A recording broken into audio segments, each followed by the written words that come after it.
You know, what really powers the modern world? It's not oil, it's not gold, it's something way, way smaller, and it's tucked inside pretty much every device you own. Yep, I'm talking about semiconductors, chips. And their journey from basically sand to the brain of a supercomputer, well, it's one of the most complex and high-stakes global puzzles of our time. And we're going to piece that puzzle together right now. Okay, so think of this as our map for the journey. It lays out the whole semiconductor value chain, right from a design on a computer screen to that finished chip in your hand. We're going to follow this map step by step to see how this incredible process actually works. Now, imagine that whole process we just saw, but stretched out across the entire globe. That's the reality of making a chip. It's not something one company, or even one country, can do all by itself. It's this massive, interconnected effort, a really delicate dance of global cooperation, and of course, some pretty intense competition. So, here's how we're going to break it all down. First, we'll look at the anatomy of a semiconductor itself. Then, we'll dig into the raw ingredients, move on to designing and building the chips, and after that, we'll map out that wild web of global interdependence. We'll finish up with the recent push for self-reliance. All right, let's dive into Section 1, the anatomy of a semiconductor. That crazy journey from sand to a smart device. Next up, the chain's raw ingredients. This is literally where it all starts. So, the big question is, where do these absolutely essential raw materials actually come from? The answer to this reveals the first major choke point in our global puzzle, some pretty extreme geographic concentration. Okay, check out this chart. It shows something fascinating. It tracks the global export share of key raw materials over a 10-year span. You see that growing dark blue band? That's China. Its share of these critical exports has basically doubled in a decade, jumping from just under 8% to over 14%. And, you know, it gets even more concentrated than that. Take gallium, for example. It's a metal that's absolutely crucial for high-performance chips. In 2023, China produced a staggering 98% of the world's supply. Let that sink in. 98%. You almost never see that level of dominance for any global commodity.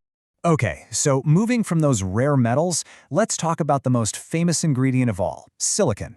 It gets refined into these perfect mirror-polished discs called wafers. And this is the canvas where all the magic of chip making really happens. And you know what? The geography of who makes these wafers is also shifting in a big way.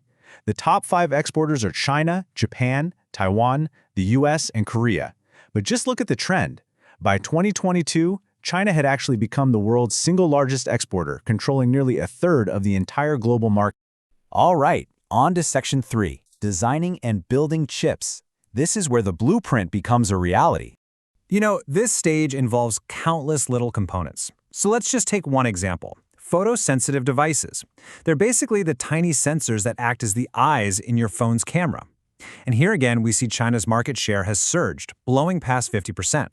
But what's also interesting is you can see the rise of new players like Vietnam and Thailand, which just goes to show you how this map is constantly being redrawn. But here's a really key takeaway. Not every part of the supply chain is the same. And this slide shows that perfectly. For a super specialized component like those polarizing sheets, just 3 exporters control 84% of the market. That is a massive choke point. But for something more common, like mounted lenses, it's way more spread out. The vulnerabilities, they're hidden in different places. Okay, Section 4, a web of global interdependence. Now let's zoom out and see how this incredibly complex trade network all connects. Now, you might think that with all the talk about risk, countries would be trying to diversify their suppliers, right? But this chart shows the exact opposite has happened.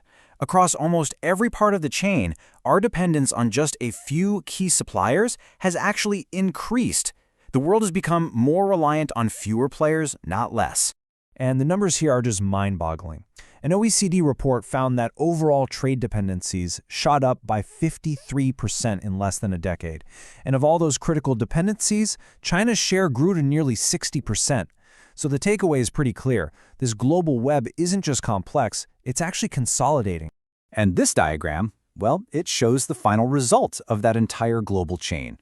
On the left, you've got the countries producing the final electronic goods, and on the right, you have where they all end up. Just look at that huge orange band at the top. That's China, acting as the world's primary factory, shipping goods all over the globe while also supplying its own massive domestic market. To make this feel a little more real, just look at one single company, Donggen Semichem. They make these critical chemicals for chips. They've got plants in mainland China, they have operations in Taiwan, and they have a facility in Plainview, Texas. The footprint of this one company is a perfect miniature of the entire globalized industry. So all of this brings us to our final section, the push for self-reliance, and how nations are now starting to respond to all this.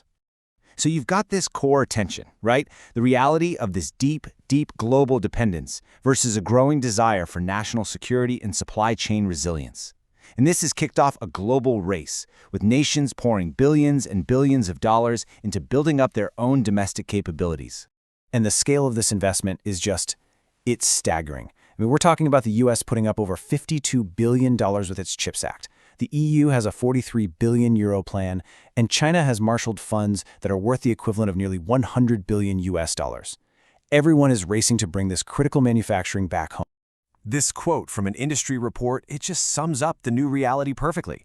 It's not just about economics and innovation anymore. Geopolitics, things like export controls, national security, those are now core variables shaping the entire industry, from supply and demand all the way to future investment. So, let's quickly recap the key takeaways here. The semiconductor value chain is global, and it's incredibly complex. There are major choke points where things are highly concentrated in just a few places. And maybe most importantly, these global interdependencies have actually gotten deeper, not weaker. And all of this has triggered a massive wave of investment as major economies race to secure their own supply chains. Which leaves us with a final and absolutely crucial question. For decades, this intricate global web has driven innovation and really built our modern world. Now, as nations pour billions into tearing pieces of it down just to rebuild them at home, will that web just unravel completely? Or will it simply reform into something new, with different connections and different centers of power? The answer to that is going to define the technological landscape for decades to come.